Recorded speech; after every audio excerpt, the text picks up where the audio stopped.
দর্শক, আসসালামু আলাইকুম। দর্শক, প্রতিদিনই তো অনেক ঘটনাই ঘটতেছে। এর মধ্যে বেশ কিছু খবর আমাদেরকে খুব আকৃষ্ট করে। এরকমই একটা নিউজ আজকে ঘটেছে। বিশেষ করে বিএনপির স্থায়ী কমিটির সদস্য বা বিএনপির মহাসচিব মির্জা ফখরুল ইসলাম আলমগীর উনি কিন্তু আজকে একটা কথা বলেছেন যে 2 মাসের মধ্যে নির্বাচন দেওয়ার ব্যাপারে। এবং আরেকটা কথা বলেছেন যে ওনাদের দলের বৈষম্য বিরোধী আন্দোলনে বিশেষ করে জুলাই আগস্টে ওনাদের বেশ কিছু নেতাকর্মী মারা গিয়েছেন। তো ওটার একটা উনি তালিকা প্রকাশ করেছেন, যেখানে বলা হয়েছে যে বাংলাদেশে মোট মৃতের সংখ্যা হচ্ছে 875 জন। এর মধ্যে কিন্তু 422 জন কিন্তু হচ্ছে বিএনপির। সেটা আজকে বিএনপির পক্ষ থেকে একটা বিবৃতিতে জানানো হয়েছে। তো আমি নির্বাচন প্রসঙ্গে পরে আসছি। আগে এই বিএনপির যে মৃতের সংখ্যা মির্জা ফখরুল ইসলাম আলমগীর জানিয়েছেন, এটা নিয়ে একটু কথা বলা দরকার। তো বিশেষ করে বৈষম্য বিরোধী আন্দোলন যখন সারা বাংলাদেশের ছাত্ররা শুরু করেছিল, ঠিক সেই সময় কিন্তু এই ছাত্রদের পাশাপাশি কিন্তু সাধারণ জনগণ, বিএনপি, জামাত, ছোট ছোট দলগুলো, বিশেষ করে নূরের দল, এরপরে হচ্ছে জুনায়েদ সাকির দল, এই দলগুলো কিন্তু অংশগ্রহণ করেছিল। তো এদের মধ্যে কিন্তু ছাত্ররা কিন্তু একাই সফল হতে পারতো কিনা জানি না। যদি না এই সাধারণ জনগণ না নামতো, তাহলে কিন্তু এই ফ্যাসিস্ট সরকারকে তাড়ানো কিন্তু এতটা সহজ হতো না। তো যাই হোক, শেষমেশ কিন্তু আমরা দেখলাম যে এই হাসিনা সরকার কিন্তু পালিয়ে যেতে কিন্তু বাধ্য হলো এই জন আন্দোলনের মুখে। তো এই আন্দোলনে জামাতে কতজন মানুষ মারা গিয়েছে, এটা নিয়ে কিন্তু এখনো জামাতের পক্ষ থেকে কিন্তু কোনো বিবৃতি প্রকাশ করা হয়নি।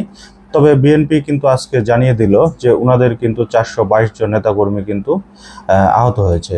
এটা নিয়ে কিন্তু আজকে বিএনপির যে মহাসচিব মির্জা ফখরুল ইসলাম আলমগীর, উনি কিন্তু বিএনপির গুলশান 2-এ বিএনপির চেয়ারপারসনের কার্যালয় থেকে কিন্তু একটা প্রেস ব্রিফিং করেন।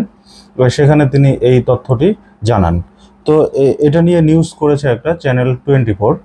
তো নিউজে যা বলা হয়েছে একটু বিস্তারিত পড়ি। যে গণতন্ত্র পুনর্গঠনে বিএনপিকে খাটো করে দেখার কোনো কারণ নেই, দাবি করেছেন মির্জা ফখরুল ইসলাম আলমগীর।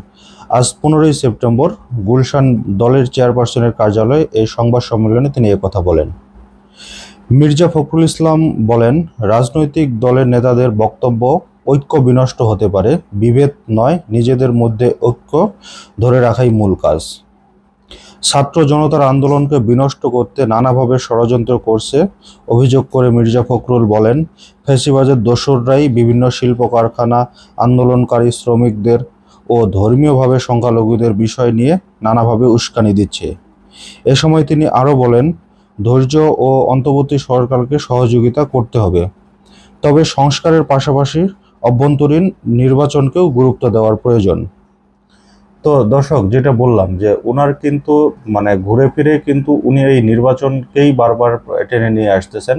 এবং উনি কিন্তু আজকে এই যে একটু আগে যেটা বললাম যে 2 মাসের মধ্যে নির্বাচনের একটা রোড ম্যাপ দেওয়া বা নির্বাচন দেওয়ার এই কথাবার্তাগুলো কিন্তু উনি বিভিন্ন সময় বলে আসতেছেন। তো আমার একটা প্রশ্ন হচ্ছে যে নির্বাচন তো হবেই, নির্বাচন হলে তো বিএনপি ক্ষমতায় আসবে, তাহলে এত তাড়াহুড়া কেন? আপনারা তো একটু ধৈর্য ধরতে পারেন। এই ইউনূস সরকারকে একটু সময় দেন। বিশেষ করে যে বেশ কিছু কাজ উনি হাতে নিয়েছেন, বিশেষ করে এই আইন শৃঙ্খলা বাহিনী এখনো কাজে যোগ দেয়নি।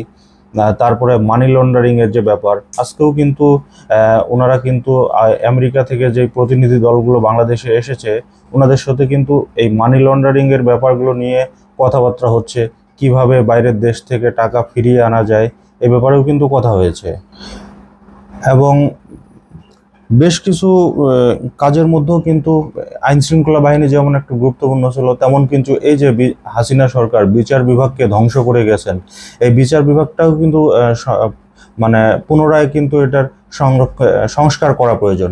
এই কাজটাও কিন্তু ওনারা করতেছেন। এবং নির্বাচন ব্যবস্থা, এই হাসিনা সরকার বিশেষ করে হুদা কমিশন, যে নির্বাচন ব্যবস্থাটাকে মানে ভেঙে ফেলেছে, সেই ব্যবস্থাটাও কিন্তু সংস্কার ওনারা হাত দিয়েছেন। অলরেডি কিন্তু এটা নিয়ে একটা সংস্কার কমিটি গঠন করেছেন, তারা কিন্তু এটা নিয়ে কাজ করতেছেন। তো আমার মনে হয় ওনাদেরকে এই সুযোগটা দেওয়া উচিত, কারণ দিন শেষে তো এই বিএনপি ক্ষমতায় আসবে। তো আপনারা একটু ধৈর্য ধরেন। আপনাদের দলের মধ্যেও তো অনেক বিশৃঙ্খলা ইতিমধ্যে শুরু হয়ে গেছে ক্ষমতায় না যেতেই। তো আপনারা আপনাদের দলকে গুছান, দলের কার্যক্রমগুলো সঠিকভাবে পরিচালনা করেন। এখনই কিন্তু আমরা বিভিন্ন গণমাধ্যমে কিন্তু জানতেছি যে বিএনপির অমুক জায়গায় চাঁদাবাজি করতেছে বিএনপির লোকজন, তারপরে নেতাকর্মী গুলো টেন্ডারবাজি শুরু করে দিয়েছে, বিভিন্ন জায়গা দখল নিয়ে অনেক নিউজ কিন্তু আমরা পাচ্ছি। তো এই জিনিসগুলো আপনারা গোছান। নির্বাচন তো হবেই, নির্বাচন হওয়ার একটা সুযোগ দিন, সুষ্ঠুভাবে নির্বাচন হওয়ার একটা সুযোগ দিন।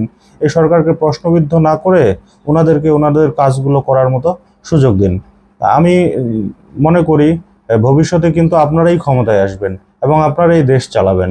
তো এত তাড়াহুড়ো না করে আমার মনে হয় যে এই সরকারকে একটু সময় দেওয়া উচিত। আমি জানি না আপনারা কি ভাবছেন, আপনাদের মনের মধ্যে কি চলতেছে বা আপনাদের দলের মধ্যে কি চলতেছে, বাট আমার পক্ষ থেকে এতটুকু রিকোয়েস্ট থাকবে যে আপনারা এই ডক্টর মোহাম্মদ ইউনূস সরকারকে কিছুদিন সময় দিন।